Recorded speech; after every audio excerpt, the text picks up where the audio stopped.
Y bien, sean bienvenidos una vez más a clases de Química Orgánica para la carrera de Ingeniería de Ejecución en Química. En la clase de hoy día veremos un tópico muy cortito que es polimerización. La verdad es que esto iba quedando pendiente de la clase anterior de polímeros y vamos a enfocarnos en los procesos que son fundamentales para la producción de polímeros. En esencia, nosotros vamos a ver que las polimerizaciones se pueden clasificar en dos grandes áreas, aquellas que se conocen por adición, ¿ya? Y aquellas que corresponden a las polimerizaciones por condensación. Adición. Y claramente, este tipo de polimerizaciones necesitan monómeros bastante distintos. Generalmente en las polimerizaciones de adición vamos a utilizar alquenos. Mientras tanto que en las de condensación vamos a utilizar moléculas que sean bifuncionales. De esta manera, moléculas pueden tener más funciones por supuesto, pero mínimo tienen que ser bifuncionales, con la finalidad de producir reacciones químicas entre estos grupos. Vamos a comenzar hablando de la polimerización por adición. En esencia, una polimerización de adición entonces va a requerir justamente de sustancias que tengan un doble enlace. De esta manera, este doble enlace se puede ver atacado para producir justamente el polímero. Así que ahí tenemos un ejemplo, en el caso del propeno, ¿cierto? Que es esta sustancia que puede ser utilizado para generar el polipropileno.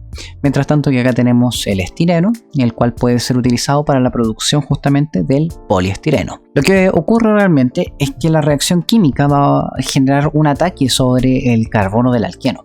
Una situación que es importante mencionar es que cuando se forma el polímero, el monómero conserva la misma fórmula molecular que en la unidad repetitiva, es decir, no se pierde ningún átomo. Y esta característica es importante, puesto que es una de las grandes diferencias entre una polimerización por adición y una por condensación. Bien, vamos a ver qué es lo que ocurre. Generalmente esta polimerización nosotros la podemos llevar a cabo a partir de varias reacciones químicas. Sin embargo, nosotros en nuestro curso nos enfocaremos en la polimerización radicalaria.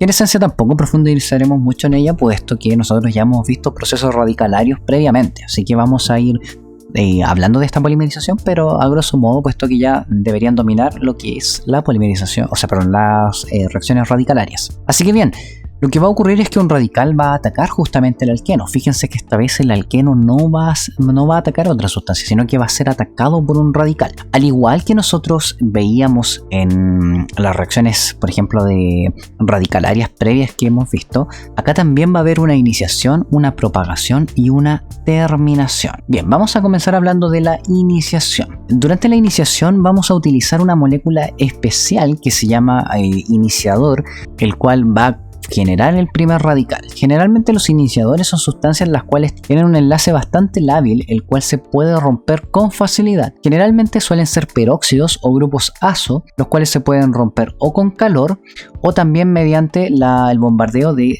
luz para poder romper el enlace. De esta manera nosotros vamos a generar el primer radical. Esta es una de las diferencias de las sustancias, de las reacciones radicalarias que nosotros habíamos visto anteriormente. Acá en la primera etapa, el iniciador va a ser el que se va a romper, ¿ya? Va a generar esta ruptura homolítica para poder producir justamente los radicales. Una vez producidos los radicales se va a dar la propagación, que es donde el radical va a atacar al alqueno para producir justamente la formación del polímero. Acá lo interesante es que nos vamos a encontrar con una reacción que va a depender netamente de la concentración de monómero. Si nosotros estudiáramos la velocidad de esta reacción, tendríamos que va a depender de una constante de velocidad por la concentración del monómero, ¿cierto? Y entonces estaríamos en presencia justamente de una reacción de primer orden. Generalmente estas reacciones tienen una constante de velocidad, o una velocidad mejor dicho bastante elevada, del orden de 10 elevado a la 2 a 10 elevado a la 4 litro por dividido mol dividido segundo, lo cual hace que justamente estas reacciones sean bastante rápidas. De hecho, una vez que uno quita el estímulo, por ejemplo, llámese la luz o el calor, la reacción va a seguir ocurriendo hasta que se consuma completamente el monómero. Esto hace que en esencia, sea complejo realmente controlar estas reacciones químicas, haciendo que muchas veces sea difícil trabajar con estas reacciones, puesto que obtenemos polímeros quizás muy grandes, ¿ya? Bien, y finalmente en la terminación, aquí aplican exactamente los fenómenos de terminación que nosotros ya habíamos visto previamente, como en la combinación, que es donde dos radicales chocan y, digamos, se aniquilan. De esta manera terminamos con la cadena polimérica. Sin embargo, hay un segundo fenómeno que nos vamos a encontrar que se llama desproporcionación o desproporción, en el cual fíjense que un radical lo que hace es atacar justamente a un átomo de hidrógeno adyacente al carbono que está unido al radical. Podríamos decir que este es el carbono alfa. De esta manera, observen que los productos que se van a formar es justamente la cadena polimérica, ¿cierto? Pero adicionalmente tenemos un polímero el cual va a tener un alqueno final, ¿ya? Eso es lo que ocurre en la desproporcionación. Así que nosotros vamos a tener dos tipos de reacciones ocurriendo para terminar la reacción química.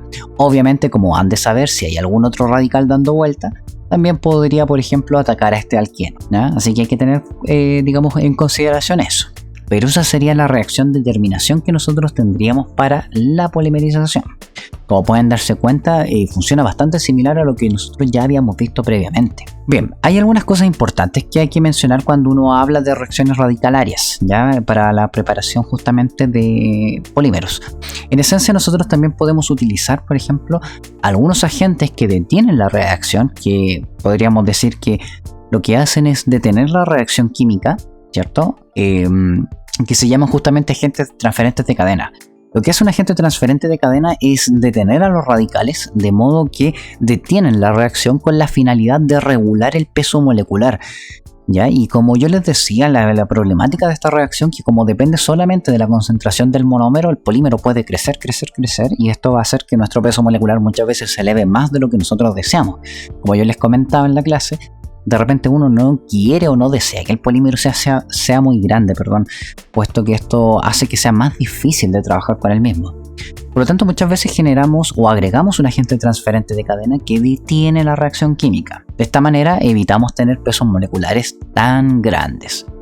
Otra cosa que debo mencionar es que la reacción de la reacción de adición también se puede llevar a cabo mediante coordinación, adición catiónica y adición aniónica, ¿ya? Sin embargo, estos procesos nosotros no los vamos a ver, puesto que no es menester de nuestro curso. A mí me basta con que sepan de la reacción radicalaria. Bien, veamos lo que pasa con la polimerización por condensación. En este caso es muy distinto al anterior, puesto de que acá ya no vamos a tener radicales, sino que lo que vamos a hacer es una reacción química entre dos grupos funcionales. Fíjense que los dos monómeros que estamos utilizando son bifuncionales. ¿Con qué finalidad? De generar una reacción química entre ambos. En este caso, si nosotros aplicamos todo lo que ya hemos visto, claramente ese grupo amino atacaría aquí al cloro para formar justamente este enlace, que es un enlace amida, ¿cierto?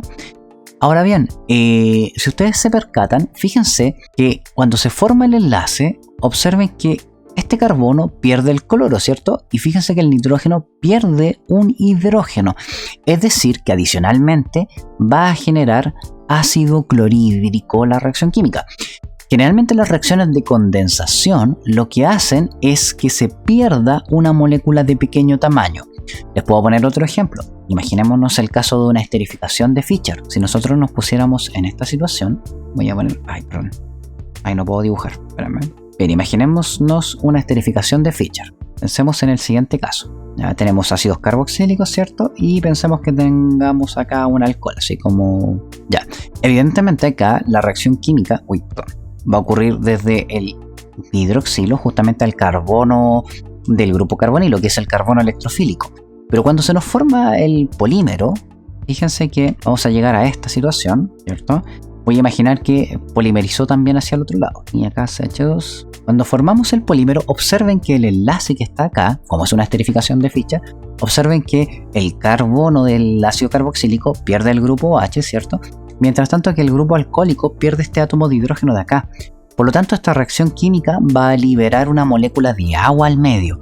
Por lo tanto, una de las claras diferencias que nosotros vamos a tener en una reacción radicalaria de adición con una reacción radicalaria de condensación es que siempre vamos a perder una molécula pequeña.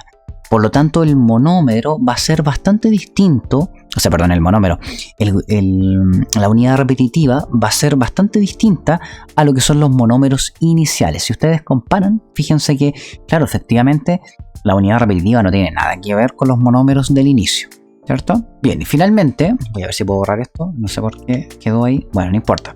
Finalmente, la reacción química de condensación, generalmente las velocidades son mucho más lentas que en la reacción radicalaria.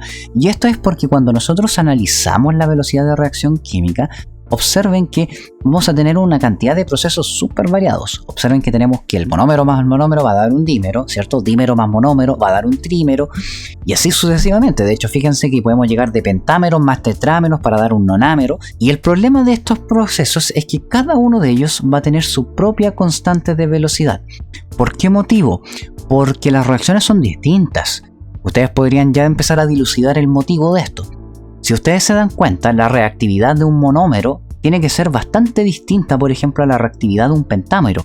¿Por qué motivo? Porque el pentámero es más grande. Generalmente, cuando nosotros hacemos una reacción de condensación, la velocidad va a depender del promedio de todos estos fenómenos, ¿cierto? De todos estos procesos. Lo que nos va a dar que la velocidad de reacción va a empezar a disminuir en la medida que las cadenas hidrocarbonadas comiencen a crecer. Mientras más grandes sean estos polímeros, la velocidad también va a decaer. ¿Por qué razón? Porque la movilidad decae y hace que los choques efectivos también sean menos, sea más difícil generar un choque efectivo. Y por la misma razón, tenemos un proceso que se va haciendo cada vez más lento. Así que la diferencia principalmente es que, si bien es cierto, una reacción de condensación se puede regular mucho mejor que una reacción de adición, el problema que tenemos es que la velocidad decae, ¿ya? Así que hay que tener ojo con eso. Y por otra parte, necesitamos grupos funcionales que puedan formar justamente un enlace. Si no hay grupos funcionales que puedan formar un enlace, la verdad es que la cosa está difícil. Por otra parte, hay que tener cuidado porque muchas de las reacciones que nosotros vemos son de equilibrio, así que esto hace que tampoco sea tan bueno obtener un polímero a partir de estas reacciones químicas. Bien, con esto terminaríamos lo que nos iba faltando de polímeros y nos veríamos en la próxima clase con hidratos de carbono. Que estén muy bien. Saludos.